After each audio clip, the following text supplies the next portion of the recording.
अस्सलाम guys and welcome back to my YouTube channel. मेरा नाम ज़िशान है और आज की वीडियो में हम यूनिवर्सिटी ऑफ बेरगामो के एडमिशन प्रोसेस के बारे में बात करने जा रहे हैं। तो गाइस यूनिवर्सिटी ऑफ बेरगामो के एडमिशन तो काफ़ी टाइम पहले शुरू हो गए थे और इसकी डेडलाइन भी करीब है फर्स्ट कॉल की। तो डेडलाइन क्लोज होने से पहले मैं जल्दी जल्दी ये वीडियो बना रहा हूँ ताकि इस वीडियो से जो लोग एडमिशन अप्लाई करना चाह रहे हैं वो लोग जल्दी से अपना एडमिशन अप्लाई कर सकें। तो यूनिवर्सिटी ऑफ बेरगामो पे वीडियो बनाने का मेन रीज़न ये है कि इसमें कोई भी एप्लीकेशन फ़ी नहीं है, तो आप चाहें तो इसमें अप्लाई कर सकते हैं। तो चलिए गाइस, ज़्यादा वक्त ज़ाया किए बिना इस वीडियो को शुरू करते हैं। तो सबसे पहले हम यहाँ गूगल पर टाइप कर देते हैं यूनिवर्सिटी ऑफ बेरगामो अप्लाई ऑनलाइन।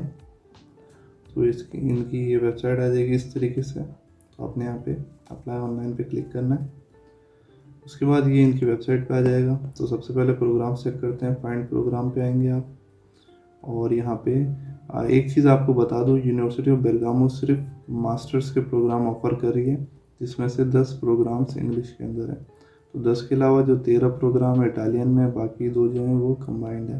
तो इन 10 प्रोग्राम्स को आप चेक कर सकते हो और इन प्रोग्राम्स के अंदर आपका कोई प्रोग्राम है तो आप उसके अंदर अप्लाई कर सकते हो। तो जल्दी जल्दी चेक करते हैं। सबसे पहले बिजनेस एडमिनिस्ट्रेशन है, फिर क्लिनिकल साइकोलॉजी है, इसकी भी कॉल ओपन नहीं है। उसके अलावा इकोनॉमिक्स एंड फाइनेंस है, इकोनॉमिक्स एंड डेटा एनालिसिस है, engineering and management for health है। उसके अलावा inter cultural studies in languages and literatures है। उसके अलावा मैनेजमेंट इंजीनियरिंग है और planning and management of tourism systems है। उसके अलावा स्मार्ट टेक्नोलॉजी इंजीनियरिंग है और मैनेजमेंट मार्केटिंग एंड फाइनेंस है। तो ये सारी जो एडमिशन्स हैं इनकी फ़र्स्ट कॉल अभी ओपन है, जो कि क्लोज़ होने वाली है 16 फरवरी को, जबकि सेकंड कॉल अभी स्टार्ट नहीं हुई। तो जो लोग फेल हो जाते हैं फर्स्ट कॉल में अप्लाई करने के लिए, तो वो सेकंड कॉल में भी अप्लाई कर सकते हैं। तो आप ये एक रिमाइंडर रख सकते हो कि मार्च की 8 तारीख को दोबारा कॉल ओपन होगी और उसके बाद यही कॉल 18 मार्च को दोबारा बंद होएगी। यानी 10 दिन का आपको टाइम मिलेगा। इस 10 दिन के दौरान आप दोबारा से इस कॉल के अंदर अप्लाई कर सकते हो। तो जल्दी से गाइस हम इस प्रोग्राम की रिक्वायरमेंट्स को चेक कर लेते हैं। जैसे ये है मैनेजमेंट मार्केटिंग एंड फाइनेंस, ठीक है। तो ये कोर्स जो है वो कैंपस का यहाँ पे बता रही है, मास्टर डिग्री है, फुल टाइम 2 साल का कोर्स है, इंग्लिश के अंदर है। और ये है अभी इसकी फ़र्स्ट कॉल ओपन है 16 फरवरी तक, 3 दिन है आपके पास अप्लाई करने के लिए। सेकंड कॉल का मैं बता चुका हूँ, मार्च 8 से 18 मार्च तक ये ओपन होगी दोबारा से। मज़ीद इसके फर्दर ब्राउज करते हैं। इसमें ट्यूशन फ़ी बता रहा है, पहले इंस्टॉलमेंट इतनी है 400 यूरो, सेकंड इंस्टॉलमेंट आपकी फैमिली की इनकम के हिसाब से देखी जाएगी। तो ये दोनों फैमिली की इनकम के हिसाब से देखकर ही आपको बताएंगे, तो इसमें टेंशन लेने वाली बात नहीं है। डिपॉजिट का यहाँ पे 156 वन टाइम, यानी ये जो है ये आपकी जो आपकी इनरोलमेंट फ़ी होती है वो होती है जब आप इटली में पहुँचते हो उस टाइम पे करते हो। रजिस्ट्रेशन फ़ी जब आप प्री इनरोलमेंट कर रहे होंगे तब आपने ये पे करनी है और ये नॉन रिफंडेबल होगी, चाहे आपका वीज़ा लगे ना लगे, ये आपने पे करनी है। उसके बाद बैचलर डिग्री की रिक्वायरमेंट्स क्या क्या हैं। जो मास्टर के लिए अप्लाई कर रहे हैं उनको बैचलर हुआ होना चाहिए उनका, ठीक है। और उसके अलावा फर्दर मज़ीद एक तो आपका डिप्लोमा चाहिए, दूसरा आपका ट्रांसक्रिप्ट चाहिए होता है। यहाँ पे रिक्वायरमेंट्स को मज़ीद चेक करते हैं। यहाँ पे इंग्लिश की रिक्वायरमेंट्स में सब दिया हुआ है, आइल्स का इतना होना चाहिए, टोफल इतना होना चाहिए। और ख़ुशी की बात यह है कि यहाँ पे अगर जिन्होंने आइल्स नहीं किया हुआ तो वो मीडियम इंस्ट्रक्शन सर्टिफिकेट जो आपकी यूनिवर्सिटी से मिलेगा उसको भी आप अटैच कर सकते हो। फर्दर मज़ीद रिक्वायरमेंट्स देखते हैं एडमिशन की। उसमें आपको कम से कम एक रेफरेंस यहाँ पे सबमिट करना है किसी भी प्रोफेसर से, और ये रेफरेंस जो है वो ऑनलाइन सबमिट होता है, आप स्कैन कॉपी सबमिट नहीं कर सकते। आपने यहाँ पे प्रोफेसर की डिटेल डालनी होती है, उनको ईमेल जाती है और फिर वो ऑनलाइन अपना रेफरेंस सबमिट करते हैं।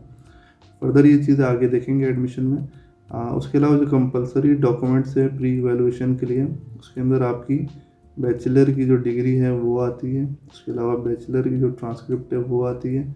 और मेजर एरिया ये एक वर्ड फाइल देते हैं, उसके अंदर पूछते हैं कि कौन कौन से कोर्सेज आपने पढ़े, तो आपने वो फिल करके अपलोड करना होता है। उसके अलावा इंग्लिश सर्टिफिकेट ऊपर मैंने बता दिया कि अपलोड करना है। फर्दर आपने अपने पासपोर्ट की कॉपी अपलोड करनी होती है और ये सारी रिक्वायरमेंट्स हैं, ठीक है। तो जल्दी से इस कोर्स में अब मज़ीद इसमें अप्लाई करते हैं, उस एप्लीकेशन को शुरू करते हैं, ठीक है। तो यहाँ पे आके मैं डायरेक्ट अप्लाई नाउ पे क्लिक करता हूँ। क्लिक करते साथ ही ये पेज मज़ीद फॉरवर्ड होके ये हमारे सामने एप्लीकेशन पेज आ जाएगा। अगर आप फर्स्ट टाइम यहाँ पे कर रहे हैं तो आपने यहाँ पे I am a new applicant लिख के ईमेल डालना है, फिर रजिस्टर पे क्लिक करेंगे। रजिस्टर पे क्लिक करेंगे तो आपको ऐसा ईमेल आएगा, फिर आप उस पर क्लिक टू रजिस्टर करेंगे और आप इसमें लॉगिन हो जाएंगे। लेकिन मैंने यहाँ पे ऑलरेडी अपना एक ईमेल पुट किया हुआ था, तो मैं डायरेक्ट यहाँ पे ईमेल पुट करूँगा अपना, जैसे कि मैंने ईमेल पुट करके कंटिन्यू किया और यहाँ पे मैं अपना पासवर्ड लिख देता हूँ। उसके बाद ये इस तरीके से मैंने ऑलरेडी ईमेल बनाया हुआ था, तो मुझसे कंफर्मेशन कर रहा है, मैंने अप्रूव कर दिया क्योंकि मैंने सियाना के यूनिवर्सिटी अप्लाई करते हुए पोर्टल बनाया था ड्रीम आईडी के ऊपर। तो ये हमारे इस पेज पे आ गया, एक दफ़ा फिर ही कंफर्मेशन मांग रहा है, तो मैंने टर्म्स को एग्री करके कंटिन्यू कर दिया। तो इसके साथ ही ये हमारा जो है एप्लीकेशन यहाँ से शुरू हो गया, माई एप्लीकेशन पे आ गया कि एक एप्लीकेशन शुरू हो रही है, टास्क इतने पेंडिंग है और ये इनबॉक्स में आया हुआ मैसेज। ठीक है, जो कोर्स मैंने सेलेक्ट किया था वो मेरी प्रायोरिटीज़ के अंदर आ गया, मैनेजमेंट मार्केटिंग एंड फाइनेंस। ठीक है, तो मैं इसको नेक्स्ट करता जाऊँगा। अब ये मेरी प्रोफाइल की डिटेल्स मांग रहे हैं यहाँ पे, तो मैं जल्दी से इसको फिल करूँगा एक दफ़ा, फिर मैं एक साथ आपको समझा दूँगा क्या क्या आपने इसमें टाइप करना है। तो सबसे पहले यहाँ पे आपका नेम ऑलरेडी लिखा होगा, सर नेम भी पहले लिखा होगा क्योंकि आईडी बनाते हुए आपने लिखा होता है। ठीक है, जेंडर आपने जो भी सेलेक्ट करना है, नेशनैलिटी अपनी कंट्री की नेशनैलिटी डालनी है, सिटीजनशिप डालना है अपनी कंट्री का, कहाँ पे रहते हैं उस कंट्री का नाम डालना है, यहाँ पे पासपोर्ट नंबर डालना है, कब इशू हुआ था उसकी डेट डालनी है, एक्सपायरी डेट डालनी है, किस कंट्री ने इशू किया था उसका नाम लिखना है, अपनी डेट ऑफ बर्थ डालनी है, किस कंट्री में पैदा हुए थे वो लिखना है, और किस सिटी में पैदा हुए थे पासपोर्ट के हिसाब से वो लिखना है। ये सारी चीज़ें आपने देख के करेक्ट फिल करनी है। उसके बाद यहाँ से आपने अपनी एक फ़ोटो सेलेक्ट करनी है वाइट बैकग्राउंड के अंदर। तो मैं रेंडमली यहाँ से एक तस्वीर सेलेक्ट कर लेता हूँ, क्योंकि मैं अपनी तस्वीर करूँगा तो मसला हो जाएगा। ये सब फिल करने के बाद आपने नेक्स्ट पेज पे जाना है। नेक्स्ट पेज पे आपसे कॉन्टैक्ट डिटेल्स मांग रहा है, तो ये मैंने ऑलरेडी फिल की हुई है ताकि आपका टाइम बच सके। तो आपने सबसे पहले हाउस नंबर डाल दिए, स्ट्रीट एड्रेस जो भी है, फिर किस सिटी से हो, सिटी के बाद यहाँ पे आपने प्रोविंस का नाम भी लिखना है, और फिर पोस्टल कोड जो भी आपके एरिया का है, फिर उसके बाद कंट्री का नाम। उसके बाद इन चीज़ों को आप एम्प्टी छोड़ सकते हो, इवनिंग, होम, डे वर्क वगैरह, टेलीफोन नंबर को। बाकी मोबाइल नंबर अपना लिख सकते हैं, यहाँ पे मोबाइल नंबर लिखना है, स्काइप आईडी लिखनी है अपनी। उसके बाद इमरजेंसी कॉन्टैक्ट है, यानी कि आपके अलावा किससे कॉन्टैक्ट कर सकते हैं इमरजेंसी के अंदर, तो आप अपने घर में से किसी का भी नाम, उसका टेलीफोन नंबर और उसका रिलेशन लिख सकते हो। ये सब करके यहाँ से आपने नेक्स्ट पेज पे करना है। उसके बाद आपसे यहाँ पे आपकी एजुकेशनल डिटेल्स मांग रहा है। ये कह रहा है कि सेकेंडरी एजुकेशन के बाद जो भी आपकी तालीम है आप यहाँ पे लिख सकते हो। तो आप यहाँ पे पहले इंटरमीडिएट का, फिर उसके बाद बैचलर को भी लिख सकते हो, लेकिन मैं यहाँ पे डायरेक्ट बैचलर का लिख रहा हूँ। ठीक है, तो यहाँ पे लेवल ऑफ एजुकेशन में आप यहाँ से सेलेक्ट करो कि आप मास्टर्स के लिए अप्लाई करो तो बैचलर डिग्री सेलेक्ट की। यहाँ पे यूनिवर्सिटी का नाम लिखना है, यहाँ पे कौन सी डिग्री थी, प्रोग्राम का नाम लिखना है, दोबारा से यहाँ पे उसी प्रोग्राम का नाम लिखना है क्योंकि कौन सी डिग्री मिली थी वही लिखना है। ठीक है, कब इशू हुई थी तो उस पर डेट लिखी होगी, मेंशन करेंगे, किसने इशू की थी उसी यूनिवर्सिटी का नाम लिखेंगे। उसके अलावा कब ग्रेजुएट हो तो ग्रेजुएशन डेट लिखनी है यहाँ पे, और EMT छोड़ सकते हो आप। यहाँ पे किस कंट्री में की थी, कंट्री का नाम, किस लैंग्वेज में की थी उस लैंग्वेज का नाम, और यहाँ पे जो आपकी CGPA थी वो लिख देंगे 3.5 या जो भी है आउट ऑफ 4। ठीक है, फर्दर नीचे ग्रेड पूछ रहा है तो यहाँ पे दोबारा CGPA लिख सकते हैं या फिर MT छोड़ सकते हैं। ठीक है, तो उसके बाद नेक्स्ट पेज पे आएंगे। नेक्स्ट पेज के ऊपर लैंग्वेजेस का पूछ रहा है, तो यहाँ से आप अपनी नेटिव लैंग्वेज का लिख सकते हो। उसके बाद यहाँ पे इंसर्ट न्यू लैंग्वेज करके आप दूसरी लैंग्वेज में इंग्लिश का मेंशन कर सकते हो, या फिर इंग्लिश के अलावा आप कोई भी ज़बान आती है आप उसका भी यहाँ पे लिख सकते हो। ठीक है, तो क्या प्रोफिशिएंसी है, जैसे C1 है तो आपने अगर IELTS किया हुआ है तो उस हिसाब से लिखेंगे। अगर आपने IELTS नहीं किया हुआ, इंग्लिश प्रोफिशिएंसी सर्टिफिकेट है तो B2 या C1 आप मेंशन कर सकते हो। ठीक है, कितने साल की तालीम की आपने वो यहाँ पे मेंशन करोगे। उसके बाद यहाँ पे प्रूफ वगैरह आप लगाना चाह रहे हो, अगर IELTS किया तो IELTS या इनमें से कोई किया हुआ तो मेंशन कर सकते हो, वरना अदर करोगे। ठीक है, उसके अलावा IELTS है तो स्कोर लिखोगे, वरना इसका MT छोड़ सकते हो। इसके अलावा कोई और लैंग्वेज आपने ऐड करनी है तो इंसर्ट कर सकते हो, वरना यहाँ से नेक्स्ट पेज पे जाएंगे। नेक्स्ट पेज पे आपका एम्प्लॉयमेंट को पूछ रहा है, अगर कहीं पे जॉब की है तो उसका मेंशन करना है, किस कंपनी में की थी, एम्प्लॉयर का नाम लिखेंगे, यहाँ पे किस टाइप का बिजनेस था उस सेक्टर का लिखेंगे कि फूड सेक्टर था या फिर कंस्ट्रक्शन इंडस्ट्री थी जो भी थी। आपका जो डेजिग्नेशन था वो यहाँ पे मेंशन करोगे, सुपरवाइज़र थे, मैनेजर थे, जो भी थे, कब से स्टार्ट की थी वो मेंशन करोगे, और अभी कर रहे हो करंटली या फिर छोड़ दिए तो यहाँ पे मेंशन करोगे। ये सब करके आपने नेक्स्ट करना है। उसके बाद यहाँ पे एक्टिविटीज़ का पूछ रहा है, तो यहाँ पे इंसर्ट करके आप ब्लॉग ओपन कर सकते हो। अगर आपने किसी एक्टिविटी में पार्टिसिपेट किया है, किसी भी तरह की एक्टिविटी हो, स्पोर्ट्स हो या फिर कोई भी ऐसी चीज़ हो जिसमें आपने पार्टिसिपेट किया हो और आपको उसका सर्टिफिकेट मिला हो, तो आप उस एक्टिविटी की नेचर यहाँ पे लिखेंगे, किस ऑर्गेनाइजेशन के साथ की थी उसका नाम लिखेंगे, और कब से कब तक की थी उसको यहाँ पे मेंशन करेंगे। ठीक है, उसके बाद नेक्स्ट पेज पे आते हैं। नेक्स्ट आपके रेजिडेंसेस हैं, यानी ये पूछ रहे हैं अगर आपने कभी बाहर रेजिडेंस की है अपनी कंट्री के अलावा तो उसके बारे में आप यहाँ मेंशन कर सकते हो कि अपनी कंट्री के अलावा कहीं और कहाँ पर रेजिडेंस की थी, कंट्री का नाम लिखेंगे और क्या पर्पस था स्टे करने का मेंशन कर सकते हो, कब से कब तक किया था ये भी मेंशन कर सकते हो। तो आपने अगर कहीं स्टे वगैरह किया है बाहर कुछ टाइम के लिए तो आप मेंशन कर सकते हो इसमें, ठीक है। नेक्स्ट पे आते हैं। नेक्स्ट आपका रेफरेंस का बॉक्स है, जो मैंने पहले बताया था कि आपने एक रेफरेंस लाजमी सबमिट करना है और रेफरेंस जो है वो ईमेल पे सेंड होगा। तो आपके जो भी रेफरी हैं आप उनका यहाँ पे नाम मेंशन करोगे और उनका यहाँ पे ईमेल एड्रेस लिखोगे। तो ईमेल एड्रेस लिखोगे और यहाँ पे आस्क करोगे तो यहाँ से एक रेफरेंस उनको चला जाएगा और जब तक आप सबमिट नहीं करोगे ये यहाँ पे इसी तरह आएगा कि आपने रेफरेंस सबमिट नहीं किया, ठीक है। तो एक रेफरेंस सबमिट करना लाजमी है। उसके बाद नेक्स्ट पेज पे आते हैं। नेक्स्ट पेज पे मोटिवेशन लेटर का पूछ रहा है। मोटिवेशन लेटर बहुत छोटा लिखने को कहा इन्होंने, 400 से 800 करैक्टर के दरमियान लिखना है, यानी आधा पेज भी नहीं होगा इसका। तो आपने ये जो हेडिंग्स दी हुई इस हिसाब से इसको टाइप करना है, जिसके अंदर आपने बताना है कि आपने इस प्रोग्राम को क्यों सेलेक्ट किया है, आप इस स्टडीज़ को कंप्लीट करने के बाद क्या एक्सपेक्ट कर रहे हो और आप क्यों सूटेबल कैंडिडेट हो, आपको क्यों सेलेक्ट करें और आपके जो गोल्स हैं फ्यूचर में उनको अचीव करने के लिए ये प्रोग्राम आपको किस तरीके से हेल्प करेगा। तो ये सारी चीज़ें आपने यहाँ पे एक्सप्लेन करनी है। उसके बाद आते हैं नेक्स्ट पेज के ऊपर। नेक्स्ट पेज डॉक्यूमेंट का सेक्शन है। डॉक्यूमेंट का सेक्शन चेकलिस्ट के हिसाब से अपलोड करना है, तो चेकलिस्ट लास्ट में उस हिसाब से हम इसको अपलोड करेंगे। तो हमने इसको नेक्स्ट कर देना है। नेक्स्ट करने के बाद मेडिकल इन्फो का पूछेगा, तो ये पूछ रहा है कि कोई मेडिकल कंडीशन बताना चाहते हो आप, तो आपने नो कर देना है। उसके बाद कोई एडिशनल रिक्वेस्ट है आपकी तो वो भी नो कर देना है।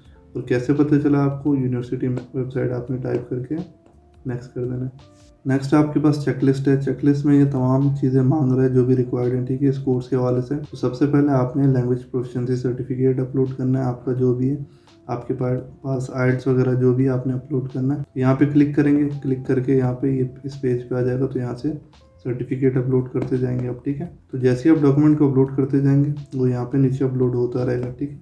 आप इसको चेक भी कर सकते हो। चेक करते हुए आपने चेक करने के बाद यहाँ से जब तक आप यहाँ पे स्टेटस चेंज नहीं करोगे ये यहाँ से सबमिट होगा नहीं। देखो यहाँ पे अभी तक ये रेड आ रहा है।